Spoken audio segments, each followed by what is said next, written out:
La plupart des gens aujourd'hui n'arrivent pas à garder la sainteté sexuelle jusqu'au mariage, y compris les chrétiens, qui en théorie savent que Dieu n'autorise les relations sexuelles qu'après le mariage. Mais pourquoi cela se produit-il? Pourquoi tant de personnes ont-elles des problèmes dans ce domaine? Et pourquoi de nombreuses personnes ne peuvent-elles pas s'empêcher de tromper leur conjoint alors qu'elles disent l'aimer? Dans la vidéo d'aujourd'hui, je vais vous montrer que le problème n'est pas seulement physique, mais aussi spirituel.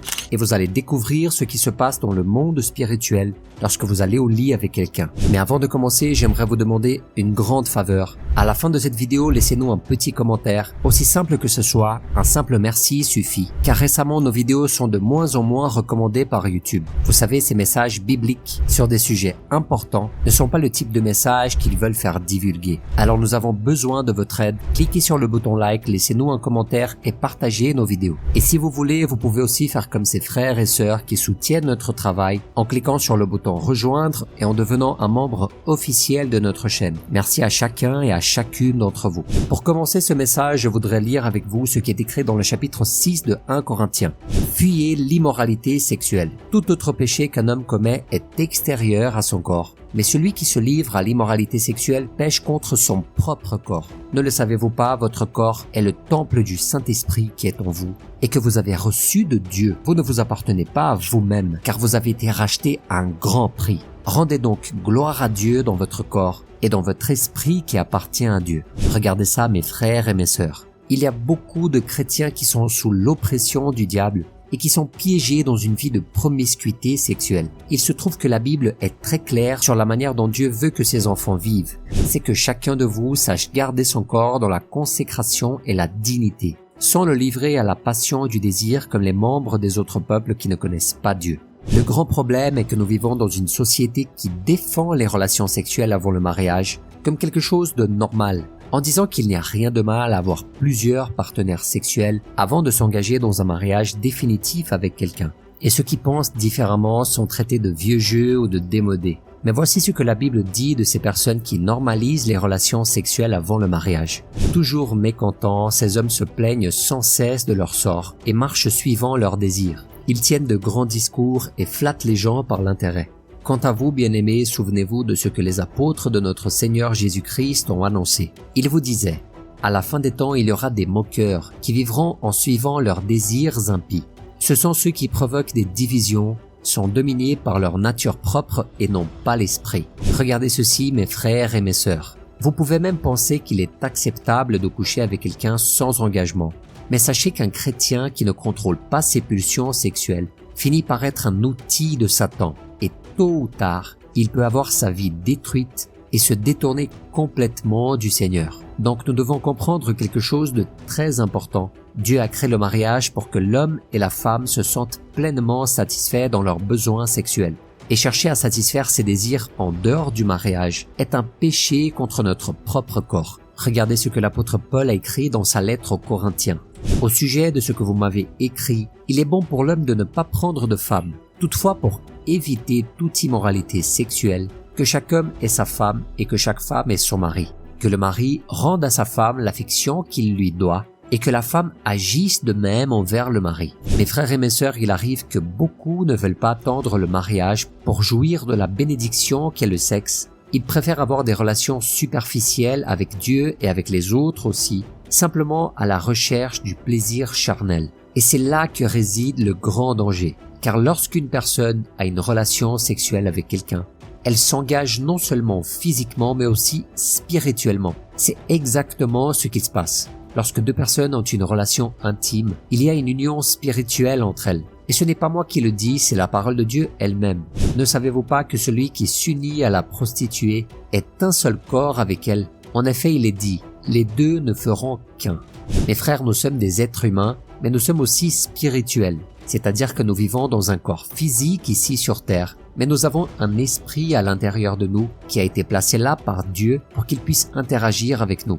Cependant, il se trouve que lorsque nous avons une relation sexuelle avec quelqu'un en dehors du mariage, nous ouvrons une brèche pour l'ennemi. Et vous avez déjà remarqué que la relation de ceux qui vivent dans la fornication, c'est-à-dire les relations sexuelles avant le mariage, eh bien ces relations sont presque toujours en crise. Je connais plusieurs couples comme celui-ci qui n'arrivent pas à se séparer. Ils veulent même partir, suivre leur chemin et mener des vies séparées. Mais il y a toujours un lien entre les deux. Un lien qui ne les permet pas de se séparer. Eh bien, ces personnes ont leur esprit liés l'un à l'autre. Et lorsque cette relation prend finalement fin, la douleur est beaucoup plus grande. Et il est très difficile pour ces gens de surmonter cette perte parce que la personne s'est donnée corps et âme à l'autre. Et vous vous souvenez du verset que je viens de vous citer? Il est écrit que celui qui couche avec une personne ne fait plus qu'un avec elle. C'est-à-dire que c'est comme s'ils étaient spirituellement mariés.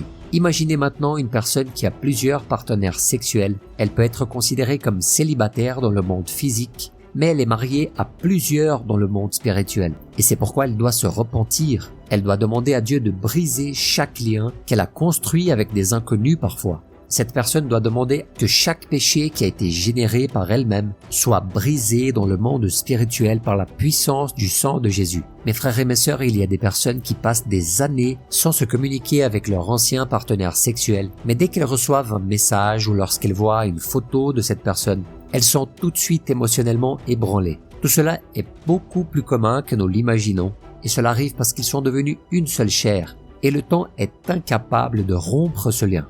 Cela explique aussi pourquoi de nombreux mariages traversent tant d'épreuves. Le combat spirituel est si intense dans la relation que les deux n'arrivent pas à être heureux parce qu'ils sont toujours attachés à d'autres partenaires sexuels du passé. Et cela a pour conséquence que les personnes mariées recherchent un épanouissement sexuel en dehors du mariage. Celui qui commet ce genre d'erreur ouvre la porte au mauvais esprit pour le maintenir dans sa vie de péché, et s'il ne se répand pas, il peut avoir sa famille détruite, mettant fin à la joie, à la complicité et à l'amour qui existait dans son foyer avant que cela ne se produise. Nous devons donc prendre ce péché très au sérieux. Je sais que nous sommes tous des pécheurs et que nous avons nos défauts, mais nous devons avoir la crainte de Dieu, car c'est lui qui nous délivre des pièges de l'ennemi. C'est lui qui nous fait réfléchir longuement avant de commettre un péché. C'est son esprit qui fait ça. Est-ce que vous avez déjà vu quelqu'un qui s'est engagé dans une relation et dont la personnalité et l'attitude ont changé du jour au lendemain? Cela peut arriver parce que cette personne ouvre des portes à l'ennemi pour qu'il agisse dans sa vie. Il se peut que cette personne soit en train de faire quelque chose en cachette, un péché ou quelque chose du type. J'ai entendu une fois le témoignage d'un homme qui disait avoir trompé sa femme avec une collègue au travail. Cette semaine-là, il a donc été envahi par une très forte dépression. Il est tombé très malade, vous savez. Il ne pouvait même plus sortir du lit. Il a manqué plusieurs jours au travail. Il inventait toujours des excuses, des mensonges. Et après de nombreuses luttes et un grand sentiment de culpabilité, il a décidé de s'ouvrir à Dieu et de demander pardon. Sa femme n'a rien soupçonné, mais après un certain temps, cet homme a recommencé à tromper sa femme et un autre nuage sombre a commencé à envahir sa vie spirituelle. Et une fois de plus, il est tombé dans la dépression, mais cette fois les conséquences ont été bien pires. Sa femme a découvert qu'elle avait été trompée plusieurs fois et elle a quitté la maison avec leurs enfants. Et cet homme aisé, qui avait une vie considérée comme parfaite, a vu tout ce qu'il avait construit s'effondrer devant ses yeux. Mais je ne dis pas ici que tous les cas similaires à celui-ci ont été causés par une trahison nécessairement. Il y a des gens qui changent de comportement parce qu'ils traversent une sorte de lutte et qu'ils ont besoin d'aide. À d'autres, cela arrive parce qu'ils s'éloignent de Dieu. Mais cela ne veut pas dire qu'il y a un problème nécessairement dans le domaine sexuel. Nous devons donc faire preuve de beaucoup de discernement spirituel et demander de l'aide au Seigneur pour comprendre ce qui se passe avec notre conjoint. Et j'ai décidé de vous raconter ce témoignage pour vous montrer qu'il peut vous coûter très cher de mettre une troisième personne dans la vie de votre couple, d'entrer dans le péché de la fornication, de l'adultère, parce que comprenez bien, ce plaisir ne va durer que quelques minutes, voire même quelques secondes, mais cela va certainement apporter beaucoup de douleur. Cela va sans aucun doute vous causer de la disgrâce pendant des années et des années. Et la question qu'il faut donc vous poser est la suivante. Est-ce que cela en vaut vraiment la peine? Et je suis sûr et certain que ce n'est pas le cas. Ça ne vaudra jamais la peine. Jamais. La meilleure chose à faire est donc de s'ouvrir à une personne de confiance, un homme partageant ses moments de douleur, de difficulté et de faiblesse avec un autre homme, et une femme s'ouvrant avec une autre femme. Nous devons être très prudents et ne jamais cesser de veiller et de prier. D'accord? Mes frères et mes sœurs, la Bible dit que notre corps ne nous appartient pas. Alors, quand vous vous tenez devant le miroir, remerciez le Seigneur. Louez son nom de vous avoir donné un corps et demandez-lui de vous aider à en prendre soin dans la sainteté. D'accord? Le Christ a payé un prix très élevé pour nos vies et nous ne devons pas devenir esclaves du péché, des normes que la société impose et qui vont à l'encontre de la parole de Dieu. Notre corps a une utilité bien plus grande et plus noble que nous pouvons l'imaginer, car il est le temple du Saint-Esprit.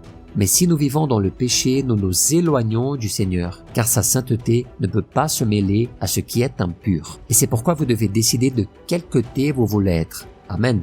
Regardez ce que Jésus nous a dit. Personne ne peut servir à 2 maîtres, car il détestera le premier et aimera le second, ou il s'attachera au premier et méprisera le second. Alors frères et sœurs, comment pouvons-nous surmonter le péché de la fornication et de l'adultère? Je veux que vous sachiez que je n'ai pas apporté ce message aujourd'hui pour vous condamner ou pour que vous vous sentiez comme la personne la plus sale de toute la terre. Mais ce message est un appel de Dieu pour que vous vous réveilliez. C'est un message pour que tu te repentes de ton péché et que tu retournes vivre uniquement pour le Christ en lui consacrant ton corps, ton intelligence, ton esprit, ton mariage et tout ce que tu es. D'accord ? Peu importe le nombre de personnes avec lesquelles tu as été spirituellement connecté à cause du sexe. Tant que tu reconnais tes péchés, que tu crois au pardon de Jésus, au pouvoir de son sang et que tu cherches à changer ta vie, il est prêt à t'imposer ses mains, à te remplir du Saint-Esprit et à renouveler ta foi jour après jour. D'accord ? Pour terminer, je voudrais vous laisser un dernier mot tiré d'un passage de la Bible que j'aime beaucoup. Alors écoutez-le comme si c'était Dieu qui vous parlait. « Si mon peuple qui porte mon nom s'humilie, prie et me cherche, et s'il renonce à ses mauvaises voies, je l'écouterai du haut du ciel, je lui pardonnerai son péché et je guérirai son pays. Désormais mes yeux seront ouverts et mes oreilles seront attentives à la prière faite à cet endroit. Maintenant je choisis et je consacre cette maison pour que mon nom y réside éternellement. Et j'y aurai toujours mes yeux et mon cœur. Amen. Si vous avez aimé ce message, partagez-le maintenant sur tous vos groupes WhatsApp, sur Facebook et sur vos réseaux sociaux. Laissez-nous un tout petit commentaire, cliquez sur le bouton like et regardez maintenant l'une de ces 2 vidéos que nous avons laissées en recommandation. Que Dieu vous bénisse, je vous attends dans la prochaine vidéo.